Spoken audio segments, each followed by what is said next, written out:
Hey guys, so Hina here. So today we're going to be making the Peruvian fish soup, and it's ridiculously good and super easy to make, and it's a complete meal. You have your starches, your energy, your protein, your strength, and you have your fresh herbs. Of course, this is cilantro. Excellent tip of the day is many people are throwing a lot of their herbs away because they put them in the refrigerator. This is a beautiful trick, and it's pretty because it's a bouquet of nature.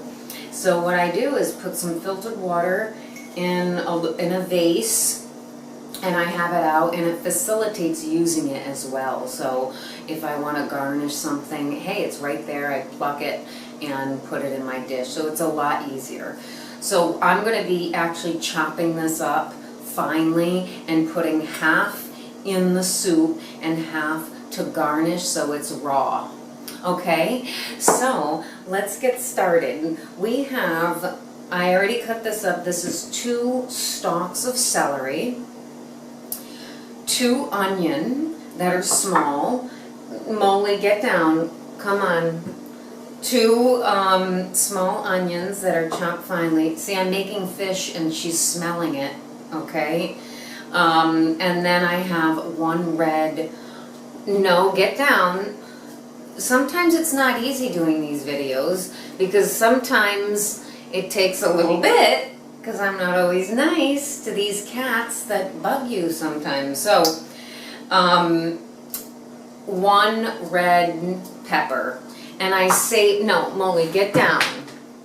I save a little of the red pepper to garnish as well, and it's raw. So it's nice to have fresh, raw vegetables to incorporate into a soup that's already hot. So you get that cooling and heating effect because you don't want to have so much heat. Unless you are feeling ill, you want to stay more on the heating type foods like broths and soups like this. Because when you're having a cold, you don't want to eat cold foods. Like if you're sick, you're not going to have a salad, right? So back to the soup. I'm going to start. Now this is super easy to make. All it is cutting and putting it in the pot. I have this huge pot, cast iron. I'm going to put 3 tablespoons of 1, 2, and 3, but I never really count. I'm doing it for you guys because some people, need to have that, and I understand. So it's 3 tablespoons of olive oil. My onion, which is 2 small onion or a large onion. You can use red or you can use white, is fine. Then I have 2 celery stalks. I'm putting that in. Nice to do is dice it. So the onion doesn't need to be diced. It can be, you cut the onion on both sides a little bit, and you make little half moons, like very, very thin. So that's what we're going to be doing with the onion. And sometimes it's good to know how I cut it because cutting it does have an effect on the taste and basically on the taste and what's released from the vegetable itself or whatever you are cutting. And so I'm going to put that in. Now I have 2 cloves of garlic. Since this is a big soup, I don't shy away from garlic, okay? It's very medicinal. Some people can tolerate and some people can't.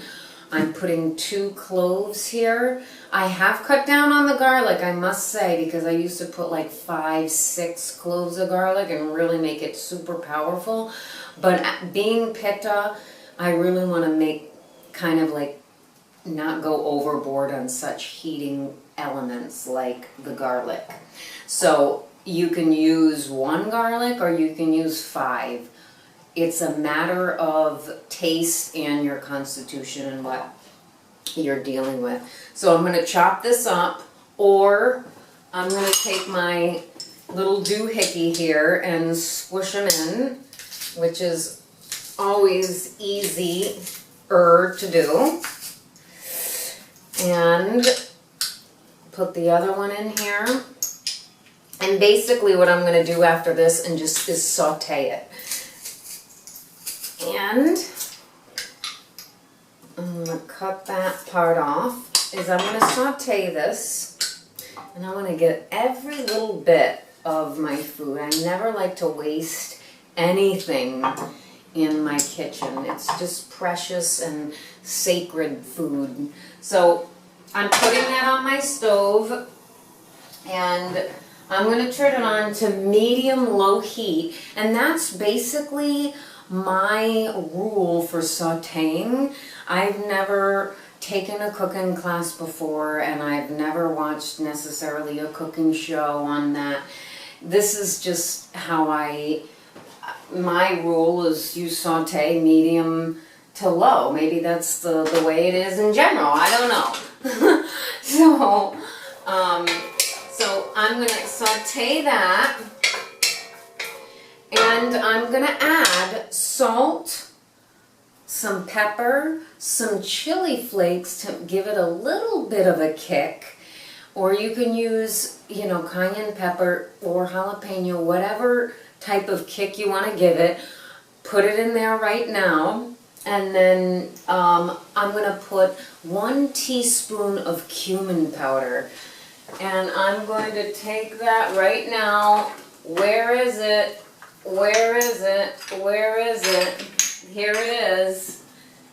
Okay, so I have 1 teaspoon of this.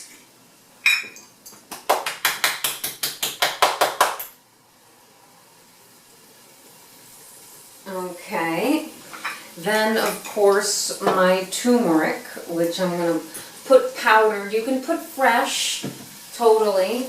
So I'm going to put 1 teaspoon of turmeric, and then I'm going to put some flakes in there, just to give it a little kick.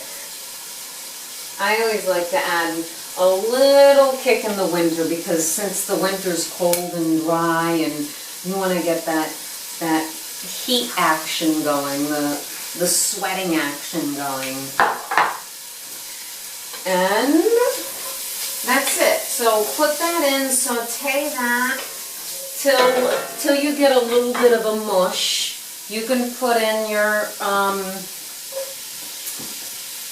red pepper, and you're going to saute that 2 or 3 minutes. Now, as you see here, I have a bag of corn and a bag of green peas under this, organic, that are frozen. Unfortunately, the corn season is over, but maybe wherever you are in the world, you can get fresh corn, and that would be absolutely essential to use that. No, Molly, she smells the fish, which I had to put in the refrigerator because this would be impossible. So I'm thawing it out. You always want to make sure that anything that you take out of the freezer that's frozen, you want to make sure that it's thawed out, because putting like frozen things and then heating them up right away, it's a real shock to the food, and it's really not good energetically to do that to the food. So basically, what I'm going to do once that's ready, after 2 or 3 minutes, I'm going to throw in the fish. Now, I'm not taking it out. Just imagine I'm taking the fish out. It's cod, fresh, wild caught, and I'm cubing it up, putting it in there, and filling it up almost to the brim with water. Then I'm going to bring that to a boil. Once that's boiled, I'm going to put the peas and the corn, stir it up. Obviously, you're going to stir it up occasionally. Lower the heat, because once you bring it to the boil, you're going to lower the heat and put it on a simmer. Then you're gonna cook that for a good solid hour on a low, a lower high-ish type heat, if that makes any sense.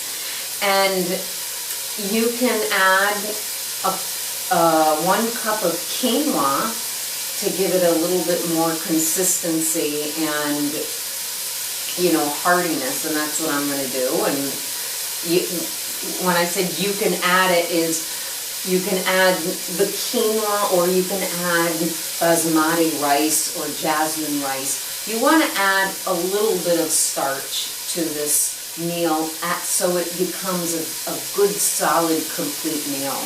That you can have a bowl, you're going to be full, and you're not going to want to snack, because that's what we want to do, is avoid getting hungry and snacking and going on this vicious circle of bad habits and cravings and things like that. So in the end, what we're going to do is put once the quinoa's in, so what's happening here is it's done.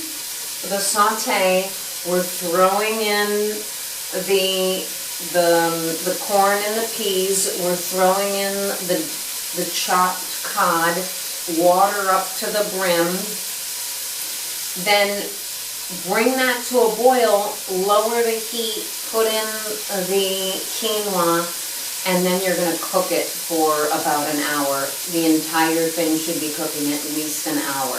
And you're going to cover it after it's boiled, okay? So, and make sure you garnish with your cilantro. If you do not have cilantro, do parsley, but this recipe calls for fresh herbs.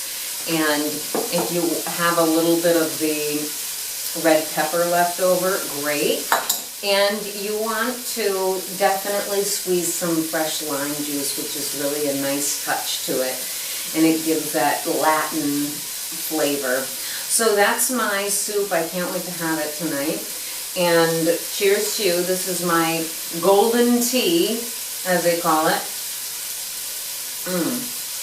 Wicked good. It's like the golden milk, but it's golden tea. Anyway, that could be another video. So I hope you enjoyed. And I'm going to be throwing in my fish and stuff now. So I doubt you guys want to stay on the watch me for an hour, so see you later, guys.